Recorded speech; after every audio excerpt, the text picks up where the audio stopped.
आता चुकवू नका आनंदाचे योग. घरी आणा जॉईंट योग.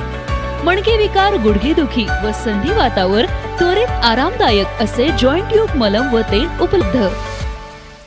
और कल तो इस सदन में एक बहुत ही प्यारे शब्द का इस्तेमाल हुआ, अमृतकाल. और इससे याद आया अध्यक्ष महोदय, बचपन में हम एक खेल खेला करते थे जिसे हम कहते थे विषामृत. तो जिसे विष मिलता था वो बच्चा बैठ जाता था और बाकी लोगों पे जिम्मेदारी होती थी उसे अमृत देके उठाने की. मानो ऐसे लगता है कि इस अमृतकाल में देश की युवा पीढ़ी को विकास की राह छोड़कर सांप्रदायिकता, बेरोजगारी और हेट स्पीचेस का विष देकर बिठाया गया है और उन्हें आइडिया ऑफ इंडिया का अमृत देकर उठाने की जिम्मेदारी न सिर्फ सरकार की है बल्कि हर राजनीतिक पार्टी, हर लोक प्रतिनिधि और हर देशवासी की भी है. और हमारे धर्म ग्रंथ कहते हैं कि अमृत तभी निकलता है जब समुद्र मंथन होता है और अमृत निकलने से पहले आलोचना का हलाहल भी निकलता है. और इसीलिए इस अमृत काल में प्रवेश करते हुए हम इस मंथन को और इस हलाहल दोनों को नजरअंदाज नहीं कर सकते. राष्ट्रपति जी ने अपने अभिभाषण में जिन कोविड योद्धाओं की तारीफ की, जिनका गर्व से उल्लेख किया, उन सभी के प्रति मैं फिर एक बार कृतज्ञता व्यक्त करता हूं. और किशोरों का टीकाकरण या प्रिकॉशनरी डोज जैसे मेजर्स जो सरकार ने उठाए हैं उसके लिए सरकार का अभिनंदन भी करता हूं. लेकिन उसी के साथ पब्लिक हेल्थ स्पेंडिंग में हमें ठोस कदम उठाने होंगे. और कोविड की महामारी ने हमारी आंखें खोलने के बाद अब आगे जाके हमें आरोग्य को देशवासियों का मूलभूत अधिकार के रूप में देखना होगा. तभी यह अमृतकाल देशवासियों के लिए अमृतमय साबित होगा. साथ ही में राष्ट्रपति जी ने जिस कोरोना काल का उल्लेख किया, उस कोरोना काल से लेके उसके जो अप्रत्यक्ष परिणाम हैं, उनमें दो परिणामों पे हमें गंभीरता से विचार करना होगा. एक है इकोनॉमिक इफेक्ट और दूसरा है एजुकेशनल इफेक्ट. जो इकोनॉमिक इफेक्ट है, भले ही पेपर पे अर्थव्यवस्था उभरती हुई नजर आती हो, लेकिन वास्तविकता में आम देशवासी की क्या परिस्थिति है. लगभग 6.5 करोड़ लोग गरीबी की रेखा के नीचे धकेल दिए जा चुके हैं. 54% लोगों की आय कम हो चुकी है और तकरीबन 60 लाख से अधिक छोटे उद्योगों पर ताला लग चुका है. इस तबके के बारे में हमें गंभीरता पूर्वक सोचना होगा. नहीं तो देश के मध्यम वर्ग को ऐसा लगेगा कि सिर्फ 142 लोगों की जो आय है वो 23 लाख करोड़ से 56 लाख करोड़ होती है, या फिर गरीबों के लिए योजना आती है, लेकिन देश के मध्यम वर्गीय के बारे में सोचा नहीं जाता है. इस पर हमें गंभीरता से विचार करना होगा. इसी के साथ दूसरा अप्रत्यक्ष परिणाम है एजुकेशनल इफेक्ट. अध्यक्ष महोदय, देश का जो भविष्य है उन बच्चों की जिंदगी से कोरोना काल के चलते हुए मानो शिक्षा और व्यक्तिमत्व विकास के 2 साल जैसे चले ही गए हैं, गायब हो गए हैं. इस देश के भविष्य की जो क्षति हुई है, इस क्षति को भरने के लिए हमें ठोस कदम उठाने होंगे. बात हो रही है कि हर बात डिजिटल होगी, हर बात डिजिटल होगी, लेकिन देश में जो डिजिटल डिवाइड है और इस डिजिटल डिवाइड के चलते हुए जो बच्चे इस शिक्षा से वंचित रह रहे हैं उनके बारे में भी हमें सोचना होगा. अभिभाषण में स्किल इंडिया मिशन की भी बात हुई अध्यक्ष महोदय, लेकिन किसी भी मिशन का सक्सेस तभी जाना जाता है जब उसके अंतिम उद्दिष्ट की पूर्ति हो, और इसका अंतिम उद्दिष्ट है रोजगार. इस सरकार ने देश के युवाओं से वादा किया था कि हर साल 2 करोड़ रोजगार मिलेंगे, लेकिन अगर आंकड़े देखे जाए तो आज भी देश में 5 करोड़ युवा बेरोजगार है. और इसी के लिए स्टार्टअप्स या मेक इन इंडिया के साथ मनरेगा की स्ट्रेंथनिंग और अर्बन वर्जन ऑफ मनरेगा जैसे विकल्पों पर विचार होना चाहिए, क्योंकि हमारे देश के युवाओं में एक प्रचंड ऊर्जा है और अगर इस ऊर्जा को हम सही दिशा में संचालित करना चाहते हैं तो सरकार की जिम्मेदारी है कि वो जॉब क्रिएशन करे और युवाओं को जॉब सिक्योरिटी भी दे.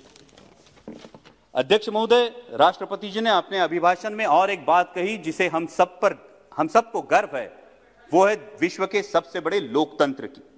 और इस लोकतंत्र का चौथा स्तंभ है पत्रकारिता. 2014 में सत्ता ग्रहण करने के बाद आदरणीय प्रधानमंत्री जी ने कहा था, I quote, democracy will not sustain if we can't guarantee freedom of speech and expression, unquote. और वास्तविकता यह है कि वर्ल्ड प्रेस फ्रीडम इंडेक्स में अपना देश 180 देशों में 142वें 142nd आउट ऑफ 180 142वें पायदान पर खिसक गया है. मात्र 2020 में 67 पत्रकारों की गिरफ्तारियां हुई है और 200 पत्रकारों पे हमले हुए हैं. जिन पत्रकारियों की नौकरियां चली गई है, उनकी गिनती तो अलग ही है। और अगर आज देश के मीडिया का सुर देखा जाए तो अध्यक्ष महोदय, देश के आम आदमी के जहन में यह सवाल उठना लाजमी है कि लोकतंत्र के इस चौथे स्तंभ को क्या निष्पक्ष रूप से अपनी पत्रकारिता करने की आजादी है या नहीं। राष्ट्रपति जी ने अपने अभिभाषण में इंफ्रास्ट्रक्चर की भी बात की।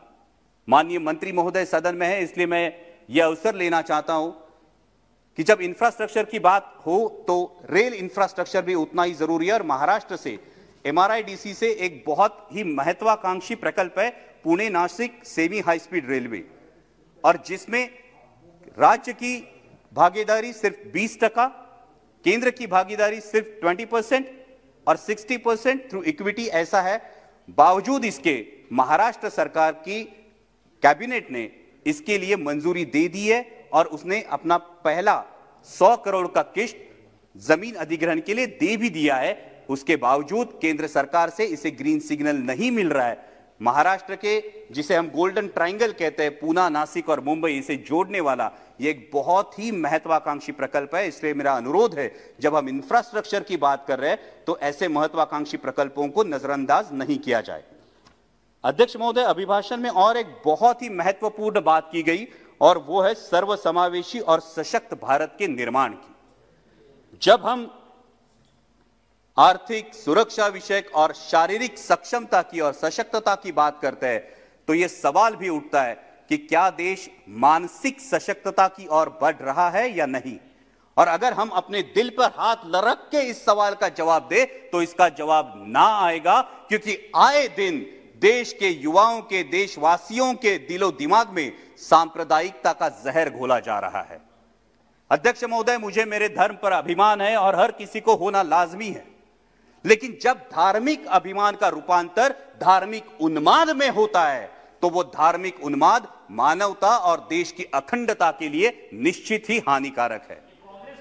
जब IIM जैसे इंस्टीट्यूट के प्राध्यापक और विद्यार्थी आदरणीय प्रधानमंत्री जी को चिट्ठी लिखकर देश की सामाजिक स्थिति पर एक चिंता जताते हैं, वो महज इत्तेफाक नहीं है। अध्यक्ष महोदय, जब विदिशा में धार्मिक कारणों पे एक स्कूल पे हमला होता है तो यह सोचने पे हम मजबूर हो जाते हैं कि देश किस मानसिकता से गुजर रहा है। आज देश के युवाओं के हाथ में पत्थर है अध्यक्ष महोदय, लेकिन युवाओं को बताने की जरूरत है कि इस पत्थर का उपयोग रचनात्मक निर्माण के लिए किया जाना चाहिए, ना कि किसी पर फेंकने के लिए। क्योंकि किसी पर अगर पत्थर फेंका जाए तो न सिर्फ शरीर लहूलुहान होता है बल्कि देश की अखंडता भी लहूलुहान होती है।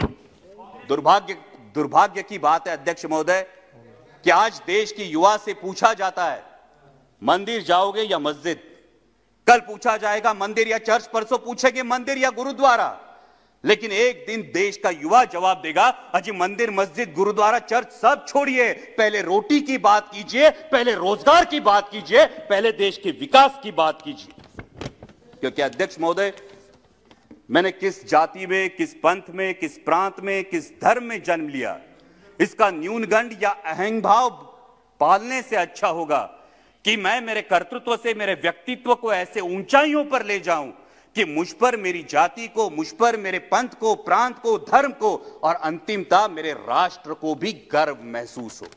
और जब ऐसा होगा तभी अमृतकाल का अमृत हर देशवासी के जीवन तक पहुंचेगा। और अंत में अध्यक्ष महोदय इतना ही कहूंगा, इस अमृतकाल में देश उस दौर से गुजर रहा है, इस अमृतकाल में देश उस दौर से गुजर रहा है जब मीडिया सरकार से ज्यादा विपक्ष से सवाल पूछता है और देशभक्ति का सर्टिफिकेट सोशल मीडिया पर अंधभक्तों द्वारा दिया जाता है। फिर भी दिल में उम्मीद है, वैसा दिन आएगा, फिर भी दिल में उम्मीद है, वो दिन भी आएगा जब देश का युवा जाग जाएगा और सांप्रदायिकता का ये ग्रहण छूटकर सर्वसमावेशकता का सूरज निकलेगा। तभी आइडिया ऑफ इंडिया का उजाला देश भर में फैलेगा, आइडिया ऑफ इंडिया का उजाला देश भर में फैलेगा। काय आजोबांना डान्स येतो। वाह आजोबा, क्या बात है। आजोबा, आजी जॉइंट योगा। आता चुकवू नका आनंदाचे योग। घरी आणा जॉईंट योग. मणके विकार, गुडघेदुखी व संधिवातावर त्वरित आरामदायक असे जॉईंट योग मलम व तेल उपलब्ध.